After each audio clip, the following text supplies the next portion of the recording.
Queridos, convido vocês a abrirem suas Bíblias na Epístola de Paulo aos Romanos. Vamos hoje para a nossa terceira reflexão neste texto, Romanos, capítulo 14.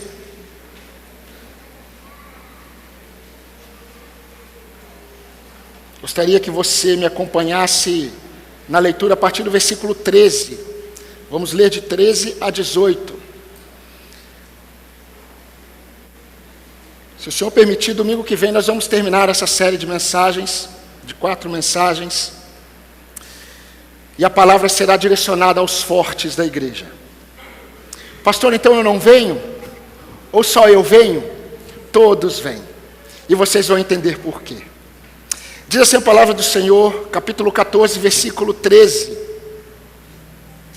Portanto, deixemos de julgar uns aos outros. Pelo contrário, tomem a decisão de não pôr tropeço ou escândalo diante do irmão. Eu sei e estou persuadido no Senhor Jesus de que nada é impuro em si mesmo, a não ser para aquele que pensa que alguma coisa é impura. Para esse é impura. Se o seu irmão fica triste, ou se o seu irmão se aflige por causa do que você come, você já não anda segundo o amor. Não faça perecer por causa daquilo que você come aquele por quem Cristo morreu.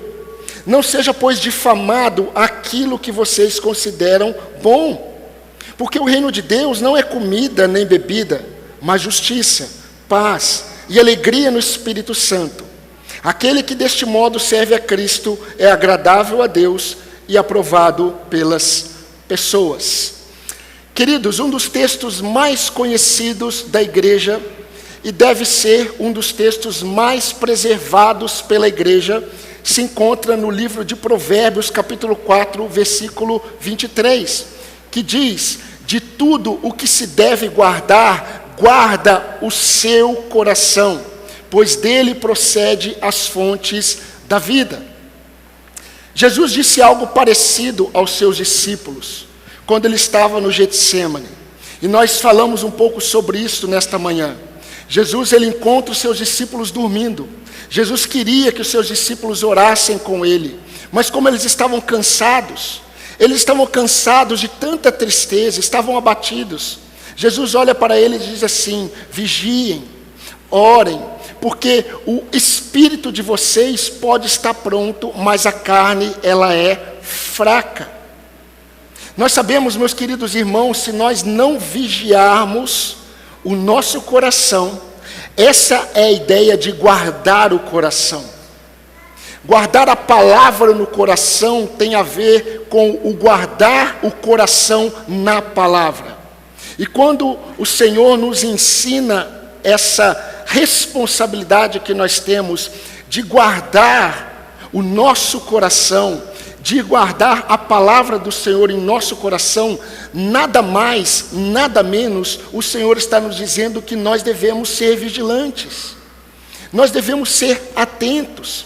E meus irmãos, nós devemos vigiar o nosso coração diariamente, quando nós nos deparamos com nossas ações e reações. O tempo todo, desde a hora que você acorda, desde o momento em que você abre os seus olhos, você já começa a agir e reagir. E nós precisamos estar atentos desde o momento em que nós temos na nossa mente a consciência de volta. Porque enquanto estamos dormindo, nós não temos consciência. Mas a partir do momento em que nós temos a nossa consciência ligada, nós precisamos vigiar. Porque talvez na primeira fala do seu dia você já desonra o Senhor. O nosso coração, ele é desesperadamente corrupto.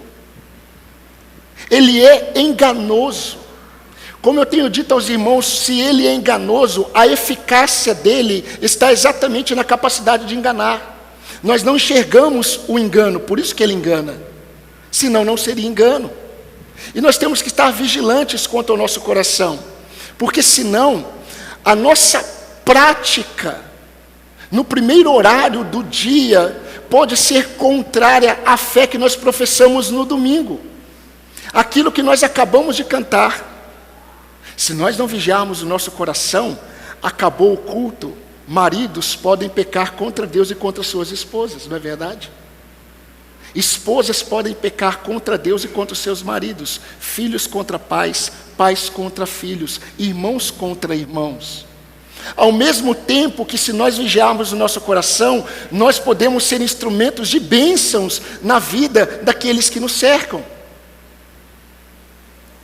Se nós não vigiamos, nós somos pegos desconfiando da bondade do Senhor. Nós desconfiamos da bondade do Senhor de cuidar de nós todos os dias. E isso acontece quando a ansiedade toma conta do nosso coração. Se nós não vigiamos, nós somos pegos, queridos, murmurando em nosso coração, às vezes não nos lábios, murmurando em nosso coração do porquê Deus permitir algumas coisas acontecerem conosco. Mas também nós podemos murmurar do porquê as coisas não estão acontecendo como nós gostaríamos. Se nós não vigiamos o nosso coração, nós somos pegos trazendo à nossa mente de novo ofensas e ofensores que nós já perdoamos diante de Deus. Ou pensamos que perdoamos. Porque se você ainda olha para a pessoa que te ofendeu e você ainda vê a ofensa, você não perdoou em Cristo. Se nós não vigiamos o nosso coração, por fim, nós somos pegos, queridos, praticando os mesmos pecados que nós condenamos na vida dos outros. Como nós precisamos vigiar os nossos corações. Eu mencionei hoje pela manhã o que Pedro escreveu em 1 Pedro 1,13. Cingindo os lombos do vosso entendimento, sejam sóbrios, estejam com a mente preparadas para a batalha. Essa é a ideia do cingir. Agora, não é interessante? Eu não sei se você prestou atenção no texto que nós lemos no início do culto, mas não é interessante que o texto que nós estamos observando em Romanos capítulo 14, quando Paulo está finalizando uma série de exortações amorosas à igreja, que palavra pastoral de Paulo, em Romanos capítulo 14 e capítulo 15, como Paulo está interessado em ver aqueles irmãos de Roma agindo conforme a vontade de Deus, como igreja.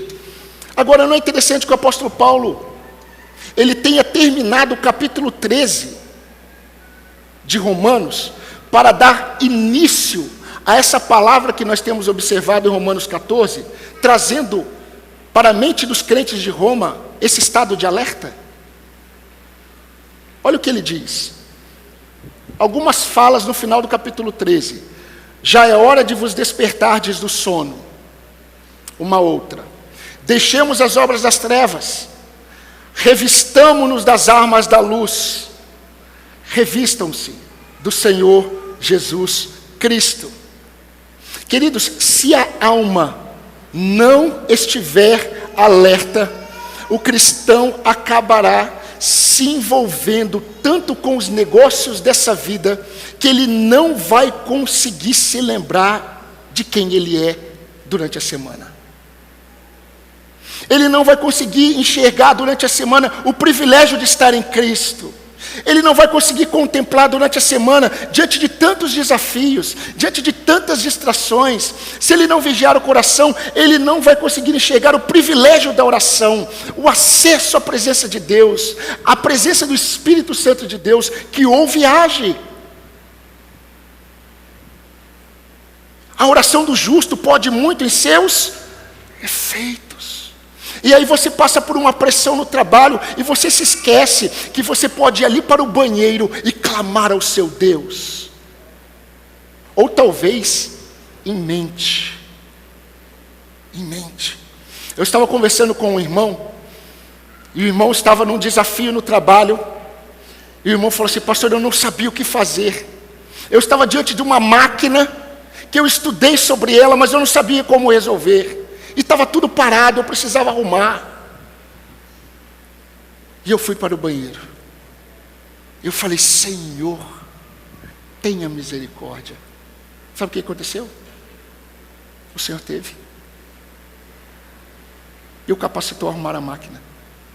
E a produção voltou. Que experiência! Ah, pastor, essa experiência é muito fraca. Não!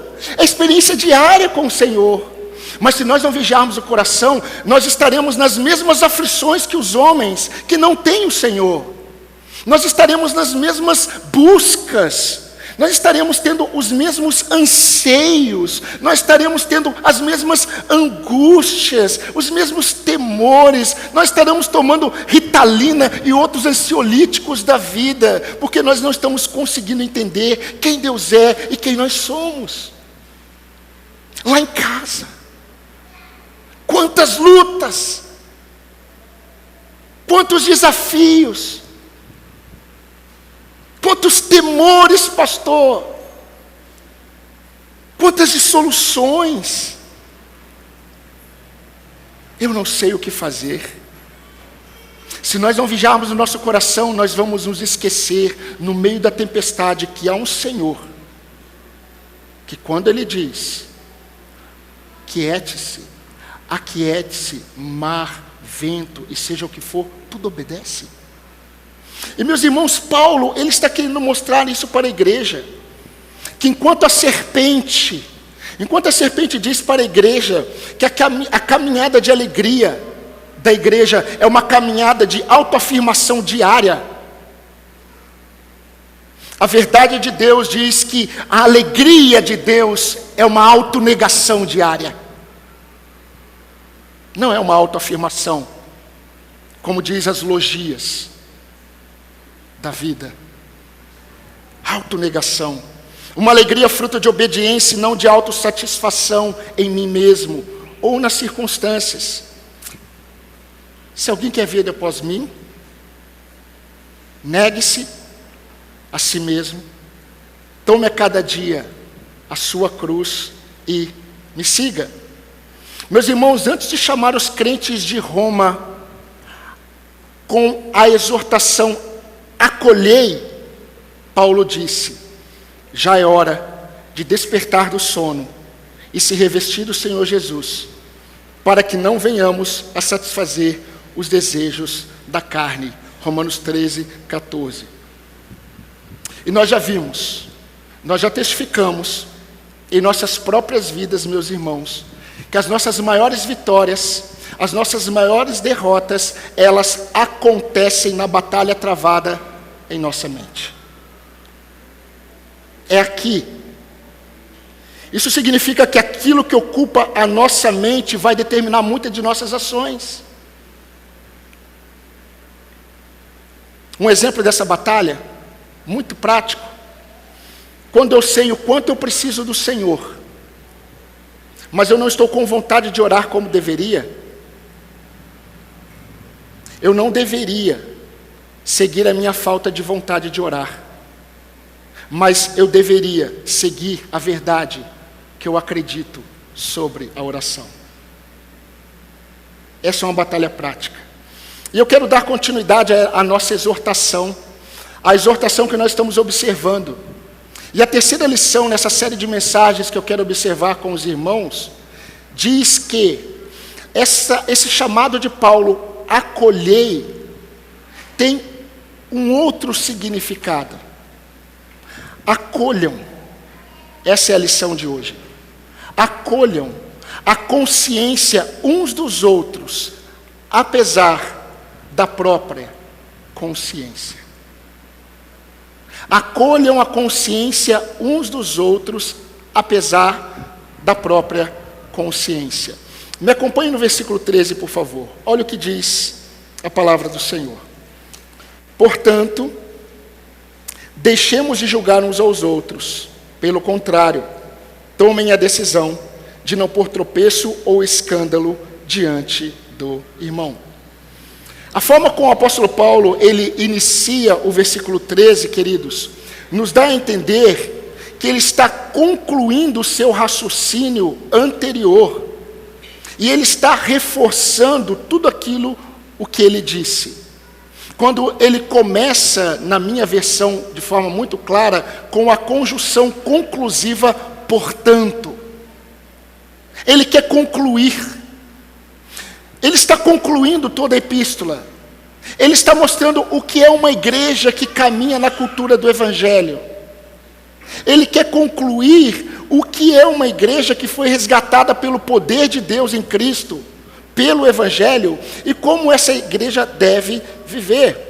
Ou seja, seria como se Paulo dissesse o seguinte para eles, no versículo 13: já que vocês já sabem que Deus acolheu tanto o forte quanto o fraco, ou seja, já que vocês já sabem que Deus acolheu tanto aquele que ainda está preso em algumas raízes religiosas, e aquele que está com a sua consciência livre para crer somente em Cristo, já que vocês já sabem que Deus acolheu tanto o fraco quanto o forte, já que vocês já sabem que ninguém é senhor de ninguém, já que vocês já sabem que Cristo é o Senhor de todos os salvos, versículos de 4 a 8, já que vocês já sabem que cada um de nós prestará contas de si mesmo perante Deus, versículo 12, nós chegamos a uma conclusão.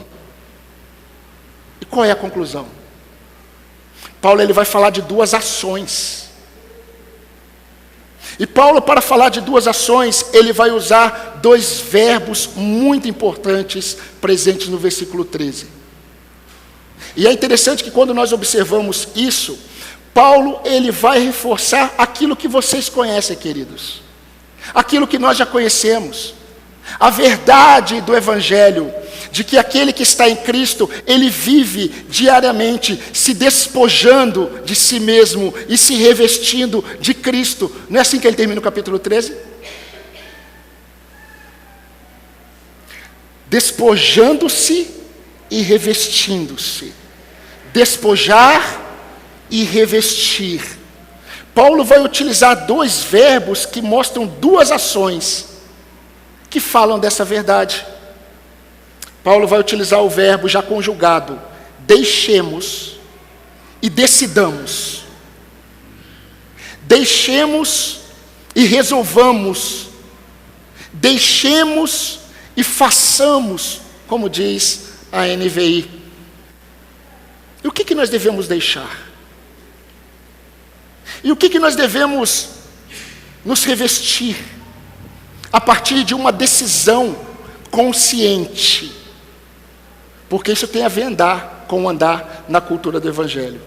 Paulo diz muito claramente: deixemos de culpar.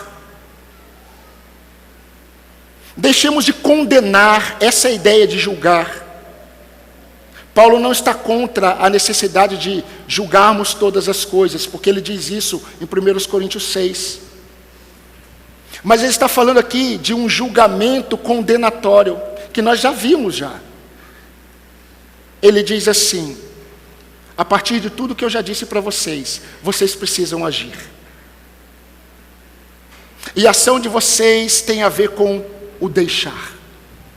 Vocês precisam deixar. Vocês precisam parar de condenar o irmão e a irmã. E logo depois ele diz assim: e vocês precisam decidir.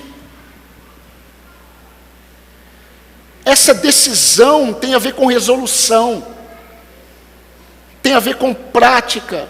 E o que nós devemos decidir?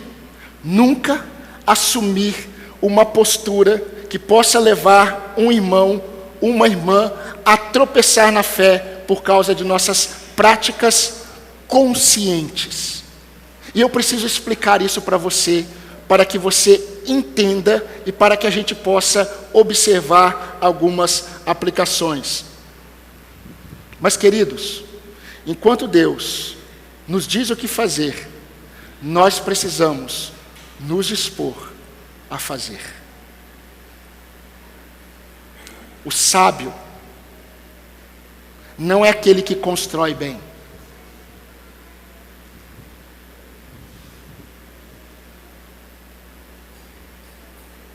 A ideia de uma boa construção vista, visível, só tem sabedoria quando os alicerces, eles estão bem firmes desta casa.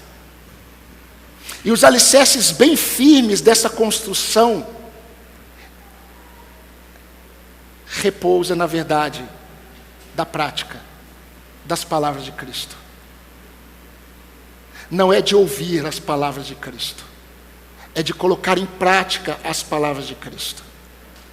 Esse é o sábio dos dois fundamentos que Jesus falou. Não é o que ouve, é o que pratica a minha palavra. Então, queridos, eu gostaria de mostrar para vocês duas observações que explicam isso que Paulo está pedindo quando ele manda a igreja: deixem e decidam. Letra A minha consciência firme não pode desprezar a consciência do meu irmão simplesmente porque o que importa é o que eu penso. Eu creio que foi bem claro. A minha consciência firme não pode desprezar a consciência do meu irmão simplesmente porque o que importa é o que eu penso. Olha comigo mais uma vez, versículo 14 e 15. Eu sei e estou persuadido no Senhor Jesus de que nada é impuro em si mesmo, a não ser para aquele que pensa que alguma coisa é impura. Para esse é impura. Se o meu irmão fica ofendido, ou triste, ou afligido, é a melhor tradução, por causa do que você come, você já não anda segundo o amor. Não faça perecer por causa daquilo que você come, aquele por quem Cristo morreu. Queridos, percebam que Paulo, ele traz a autoridade de Cristo, logo no início do versículo 14, para falar da consciência dele quanto ao assunto. Olha que interessante. Ele está querendo mostrar no versículo 14 que ele pensa como Jesus.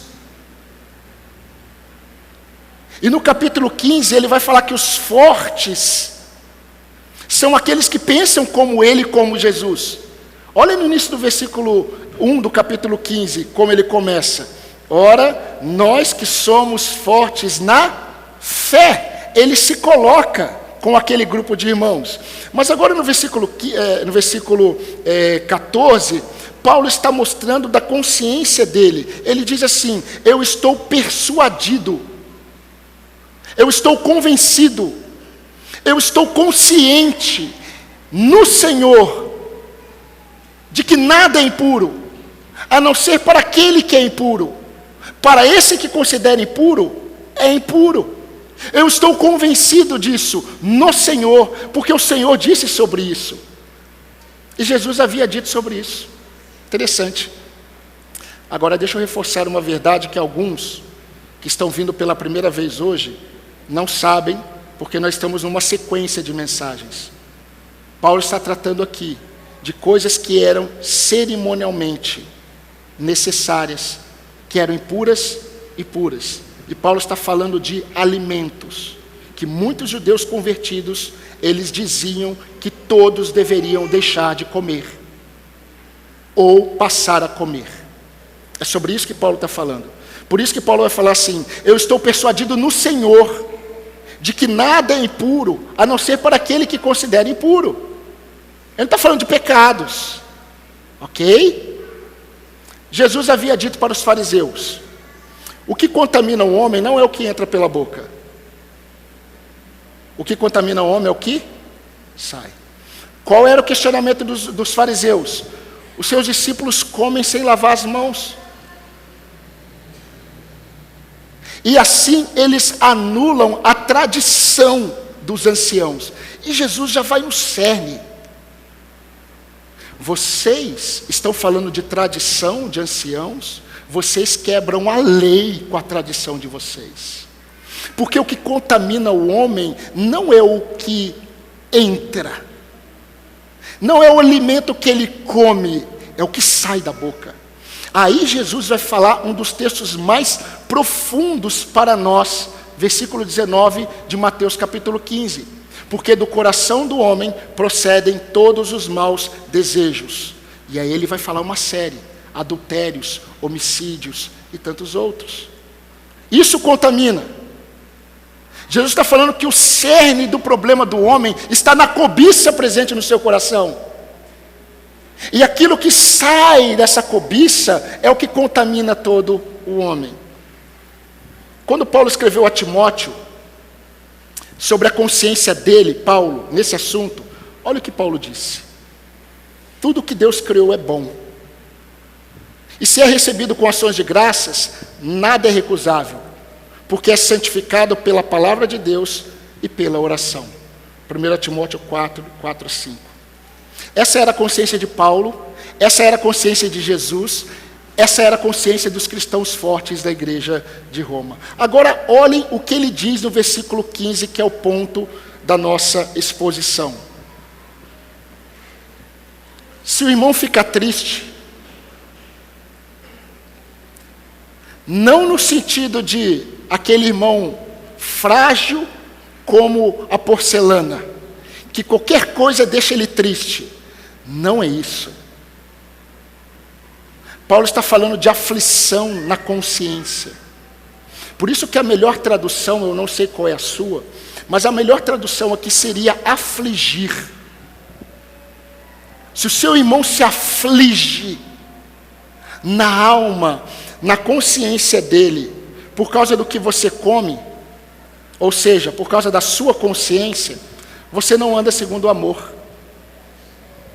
Não faça perecer, por causa daquilo que você come, ou por causa da sua própria consciência, não faça perecer aquele por quem Cristo morreu. E eu preciso dar uma explicação para vocês. Paulo, ele estava agindo com a igreja a partir daquilo que foi decidido pela igreja em Jerusalém, no concílio de Jerusalém, em Atos capítulo 15. Se os irmãos se lembrarem, quando os crentes judeus, a igreja em Jerusalém, ficou sabendo que Deus estava salvando os gentios espalhados pelo mundo, eles precisaram tomar uma posição. Por quê? Porque os judeus começaram a impor sobre os gentios questões da tradição deles. Eles fizeram um concílio, está lá em Atos capítulo 15, e nesse concílio, a igreja limitou algumas práticas de judeus convertidos, e também limitou algumas práticas de gentios convertidos. E eu vou explicar para você. O concílio de Jerusalém, em Atos 15, deu possibilidades para que os judeus convertidos continuassem com certas práticas do judaísmo, desde que eles não impusessem essas práticas sobre os gentios que estavam se convertendo.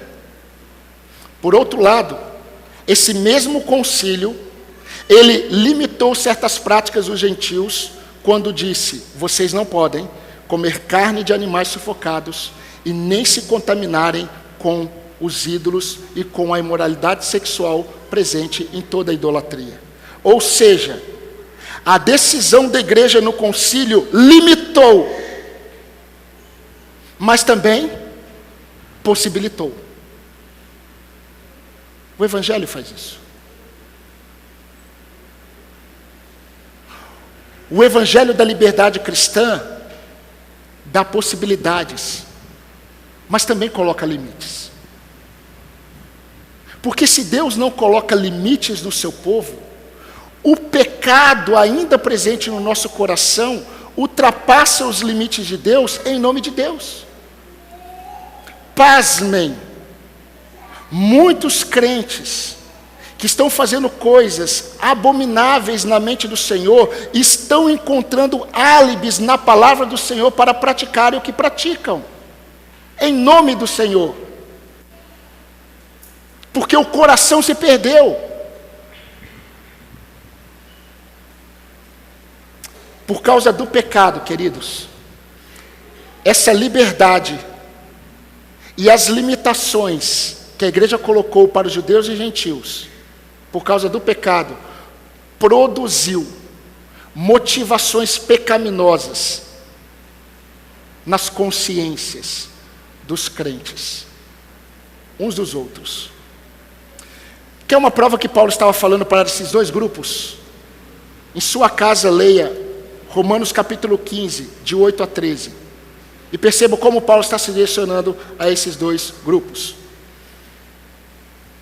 Puxa, pastor, eu entendi. Mas eu preciso ainda ser mais claro para você. O que Paulo está deixando claro, que é o que o Senhor deseja, é a seguinte verdade, querido.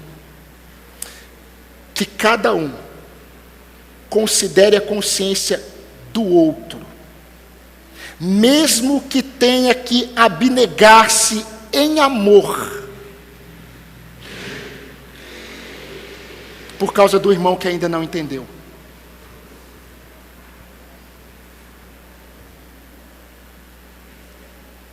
Paulo está ensinando o que ele praticou. Aos Coríntios ele disse: portanto, queridos irmãos, se aquilo que eu como faz um irmão pecar, eu, apóstolo Paulo, nunca mais comerei carne, pois eu não quero fazer meu irmão tropeçar. Sabe o que Paulo está ensinando para a gente? Que o verdadeiro amor fraternal, que honra a Deus, que edifica a igreja, considera a consciência do outro digna de grande importância. Nós somos acostumados, queridos, a pensarmos apenas na nossa própria consciência. O que importa é o que eu penso. O que importa é o que eu creio. É isso que importa. Na prática significa, o que Paulo está mostrando aqui, é que eu não devo aceitar o que é errado. Eu não posso aceitar o que é errado. E o que é errado, pastor? Onde está a nossa ética? A nossa ética, ela é cristã. Significa que a nossa ética está pautada em Cristo. O certo e o errado não é cultural. Não é de acordo com a cultura denominacional. Muitas denominações estão adotando práticas que são contrárias à ética bíblica, porque eles estão seguindo a ética das denominações. Aquilo que é certo e errado para nós está fundamentado na palavra de Deus. Então eu não posso, como crente em Jesus, aceitar o que é errado, mas eu preciso ter paciência. Eu preciso ter paciência para acolher o meu irmão e ajudá-lo a entender. Porque nem todos entendem da mesma forma. Significa que eu não devo ferir, eu não devo afligir, eu não devo entristecer a consciência do meu irmão, porque o que importa é o que eu penso. Eu vou repetir o texto. Se o meu irmão se aflige por causa do que você come, você já não anda segundo o amor. Não faça perecer, por causa da sua consciência, aquele por quem Cristo morreu. Não faça perecer. E aí nós vamos para a parte B, do versículo 13, que tem a ver com o revestir-se. Paulo utiliza outro verbo, e daqui nós vamos para as aplicações. Decidam. Decidam. Tomem a decisão. Qual decisão, Paulo? De não colocar uma pedra de tropeço na fé do seu irmão por causa da sua confiança na sua própria consciência. Veja que interessante, meus irmãos. Veja que interessante. Todos os crentes que aqui estão. Se nós agimos sem amor, mesmo que nós estejamos corretos naquilo que o meu irmão se ofende ainda por não entender, mesmo que eu esteja correto, se eu não me preocupo com a consciência do meu irmão, aquilo que é bom, aquilo que é certo, aquilo que é correto, será difamado. Não é o que está no versículo 16? Não seja, pois, difamado aquilo que vocês consideram bom. Ou seja, a imposição da sua consciência sobre a consciência do outro vai afastar esse outro irmão do que é bom e o que é certo. Porque o que você crê está certo. Mas por você querer impor sobre o seu irmão, você vai afastar esse irmão do correto. Vai ser difamado o que é bom. E como isso acontece na igreja? E por que isso, meus irmãos? Meus queridos irmãos da IBA? Porque o reino de Deus não é comida, nem bebida, mas justiça, paz e alegria no Espírito Santo. Ou seja, o reino de Deus não diz respeito ao que comemos, o reino de Deus não diz respeito ao que bebemos, ao que importa para mim, independente dos outros. O reino de Deus, ele tem a ver com a justiça, com a paz, com a alegria no Espírito Santo, que tanto fortes quanto fracos alcançaram quando Deus acolheu.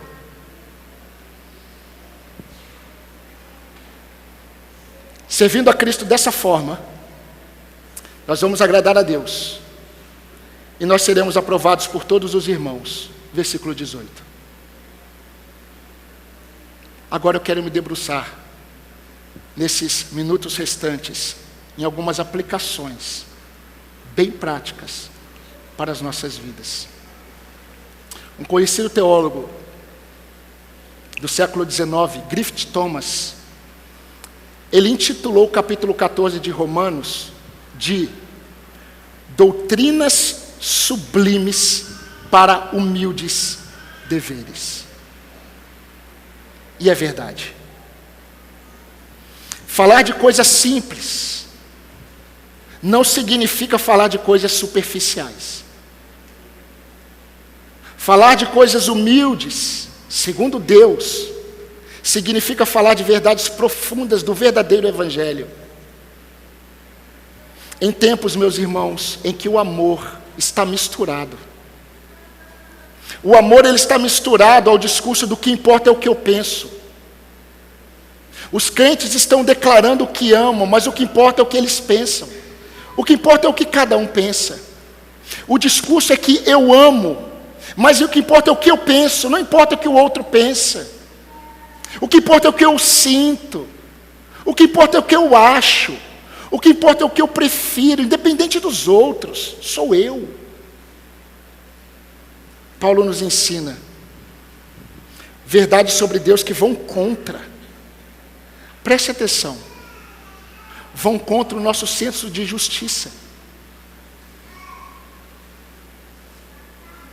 O Evangelho na prática nos mostra as verdades que vão contra o nosso senso de conforto. Incomoda o nosso senso de maturidade espiritual. Você já percebeu como Deus ele é longânimo, como Deus ele é paciente? Deus poderia ter derramado a sua revelação ao seu povo de uma vez só. Mas como Deus foi paciente em sua revelação, até chegar o momento exato, na plenitude dos tempos, para revelar Cristo. Que paciência de Deus! Imagine um pai chegando para o filho, como no filme Matrix, e programando o filho, e jogando tudo na cabeça dele. Para um computador, talvez, um programa, isso caberia. Não para o homem. Deus, ele é paciente conosco. E Deus deseja que nós sejamos uns com os outros. Deus deseja. A verdade, meus irmãos, que Deus quer que nós saibamos e que nós pratiquemos em nosso convívio fraternal. Eu tenho falado isso constantemente há 5 anos. E eu acho que eu vou falar até o final da minha vida. Nós precisamos pensar no irmão além da minha própria consciência. Já é tempo, meus irmãos, de nos despertarmos do sono que muitos de nós ainda estão dormindo. Já é tempo de nos vestirmos com as armas da luz, ao invés de continuarmos vestindo as obras das trevas, presentes, meus irmãos, em uma consciência maculada pelo pecado. Já passou a hora de homens, mulheres, jovens que aqui estão, idosos, se revestirem do Senhor Jesus Cristo. Nós precisamos nos despojar de nós mesmos, como povo de Deus. Nós precisamos nos revestir de Cristo. E talvez essa palavra não esteja surtindo nenhum efeito em você. E eu lamento por isso, porque talvez você não esteja na videira. Quem ouve a minha voz são as minhas ovelhas. Essas me seguem.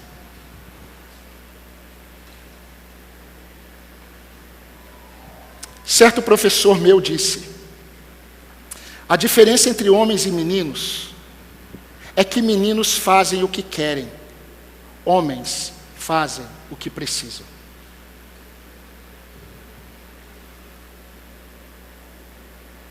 Meninos espirituais fazem o que querem. Homens maduros e mulheres maduras na fé não fazem o que querem, fazem o que é preciso fazer. Talvez você seja alguém que pense que é forte, porque você possui um bom conhecimento teológico, você possui um tempo de vida cristã razoável, você possui experiências marcantes com Deus, são coisas importantes, louvado seja Deus por isso. Mas você precisa entender que todas essas coisas importantes não revelam a maturidade que Deus espera de você e de mim.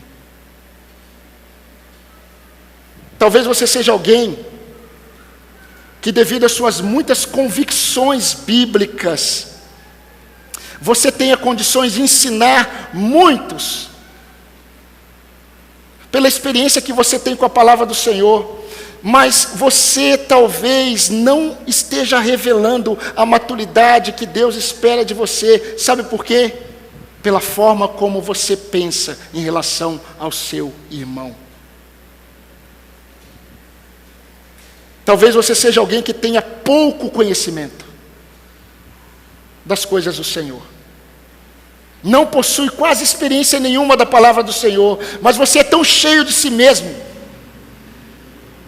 que você está distante da maturidade esperada por Deus. Meus irmãos, sempre haverá nesse rebanho, sempre haverá pessoas que possuem convicções corretas sobre a vontade de Deus.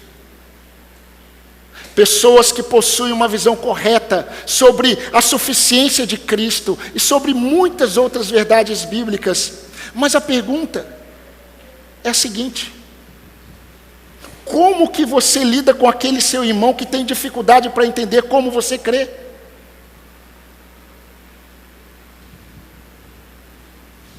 Eu estou farto de tantas discussões infantis e imaturas na internet. Que tristeza. Que tristeza. E o que esperam são os links, são as aceitações.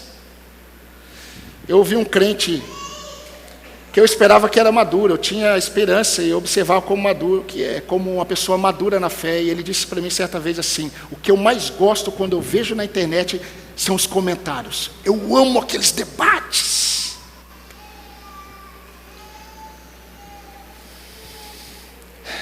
Sempre haverá entre nós os que possuem convicções erradas, posicionamentos enraizados pela cultura familiar. Mas como que você enxerga e trata esse irmão?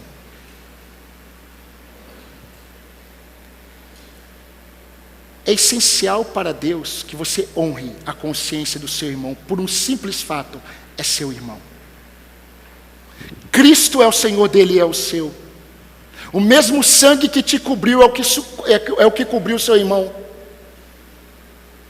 E nós já vimos e vamos ver no capítulo 15 que a unidade de pensamento que Deus deseja para nós é que nós tenhamos unidade na forma como nós enxergamos uns aos outros.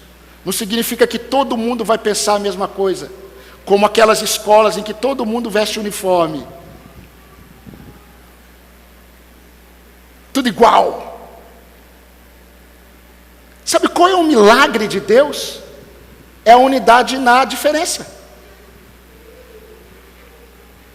Somos diferentes, mas somos um em Cristo. Então, meus irmãos, caminhando para o fim, enquanto muitos acolhem o irmão que pensa diferente apenas para discutir opiniões, como está no capítulo 14, versículo 1, o que Deus deseja é uma outra postura. E eu vou explicar rapidinho como eu creio que Paulo agiu aqui. Mas sabe o que Deus deseja? Mais uma vez, Deus deseja que a consciência do meu irmão, que eu creia que a consciência do meu irmão tem importância para mim. É tão importante para mim que eu mudo muitas vezes a minha postura, por amor à consciência dele, por amor ao irmão, para ajudá-lo a entender, com muita paciência e longanimidade. Mas sabe como que eu imagino que Paulo teve que lidar com isso? A Bíblia não fala que Paulo esteve lá. A Bíblia mostra que Paulo escreveu. Alguns acreditam que Paulo esteve em Roma. Mas eu creio que Paulo, ele era apóstolo, a Bíblia diz que ele era apóstolo aos gentios. Então os que não eram judeus e se convertiam, tinham muita afinidade, carinho por Paulo. E eu imagino Paulo tomando café, o café da comunhão, lá na igreja de Roma. E eu imagino um grupo de gentios chegando até Paulo, sempre tem um que fala, né? Quem que vai falar com ele? Ah, você fala. Ah, tá bom, eu falo, mas vocês vão junto, tá bom. E eu imagino um grupo de gentios chegando até Paulo e dizendo assim, dessa forma: nossa, Paulo, como é que pode, né? Esses irmãos ali, eles comem isso, não comem aquilo, eles guardam dia tal, eles falam mal de outro dia, como eles são fracos. E Paulo respondendo assim: então, não os desprezem por causa disso. A fé que vocês têm, tenham para vocês. Acolham esses irmãos, não para discutirem sobre essas coisas. Jesus é o Senhor deles, assim como é de vocês. Aí eu imagino esse grupo saindo. Amém, amém. Aí chega o grupo de judeus convertidos. Shalom, irmão Paulo. Esses gentios serão condenados por Deus. Serão condenados por não guardar o sábado, por ficarem comendo todas essas coisas aí, todos esses animais impuros. Tá bom, eu sei, Paulo, você vai falar, eu sei, eles são fracos. E Paulo responde assim: então, irmãos. E Paulo pensa: o que eu escrevi, fracos são vocês. Mas tudo bem, não vou falar. Então, não condene esses irmãos, porque eles não pensam como vocês. Não julgue, achando que vocês são melhores do que eles. E eu vou dar um motivo para vocês, que eu escrevi no versículo 3, na parte B do capítulo 14, que eu escrevi para vocês. Porque Deus os acolheu. Só por isso.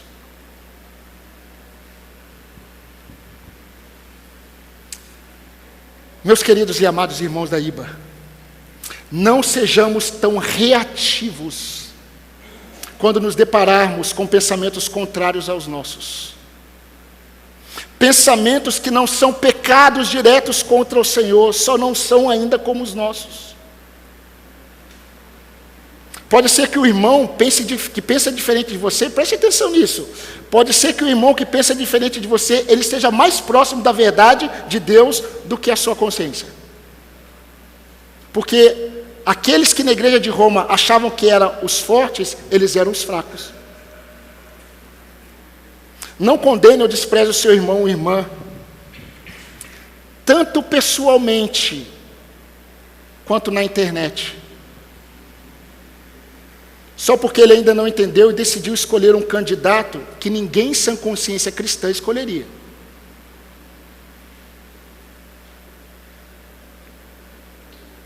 Mas não condene o seu irmão, porque o candidato dele não é o seu.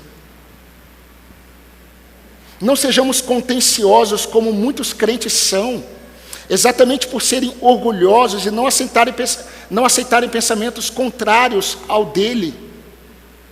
Eu vou dizer uma palavra que Richard Baxter, ele disse aos pastores e às igrejas do século 17. Ele disse assim: quão triste é ver que alguns tratam seus irmãos como hereges, sem nenhum esforço anterior para tentar compreender esses irmãos. O meu irmão pode ser arminiano. O meu irmão pode ser calvinista. O meu irmão pode ser do movimento do aconselhamento bíblico, que não crê na psicologia. Mas o meu irmão ainda pode ser integracionista. Mas por que eu tenho que impor algo à consciência deste meu amado irmão, naquilo que para ele ainda é ofensivo? Se eu sei que é meu irmão. Marido, por que você luta algumas batalhas que nada tem a ver com bom combate? Mesma coisa para as esposas, para os jovens.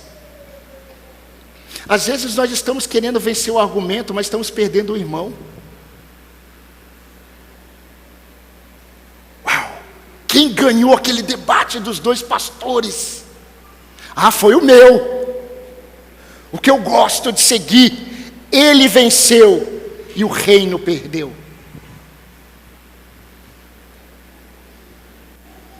Então, mude sua postura. Mude sua postura com aquele irmão do seu trabalho que pensa diferente de você. Mude sua postura com aquele irmão de outra denominação que pensa diferente de você.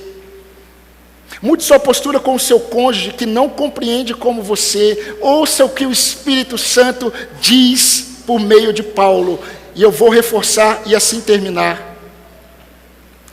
Evite as discussões insensatas e absurdas, pois você sabe que elas só provocam brigas.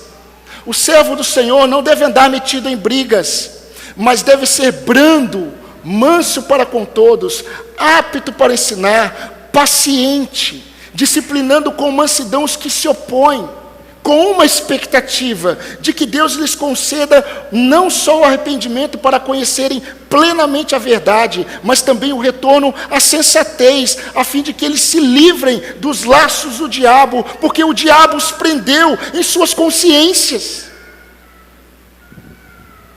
2 Timóteo 2, 23 a 26. A palavra de Deus diz que após a sua humilhação, Jesus Cristo foi exaltado nos céus e recebeu o nome acima de todo nome, para que ao nome de Jesus se dobre todo o joelho no céu e na terra, e toda língua confesse que Jesus é o Senhor, para a glória de Deus Pai. Onde está isso? Logo depois de Paulo ter escrito para a igreja: tenham em vocês o mesmo sentimento que também houve em Cristo Jesus, que se esvaziou de si mesmo, foi obediente até a morte, e morte de cruz. E Deus o exaltou. E Deus o exaltou. A questão, e eu termino com essa frase: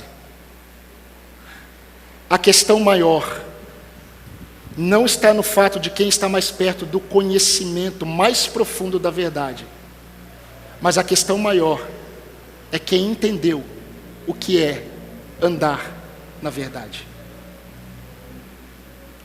Amém, irmãos? Amém. Vamos orar ao Senhor. Vamos colocar os nossos corações diante do Senhor. Acolham a consciência uns dos outros, apesar da própria consciência.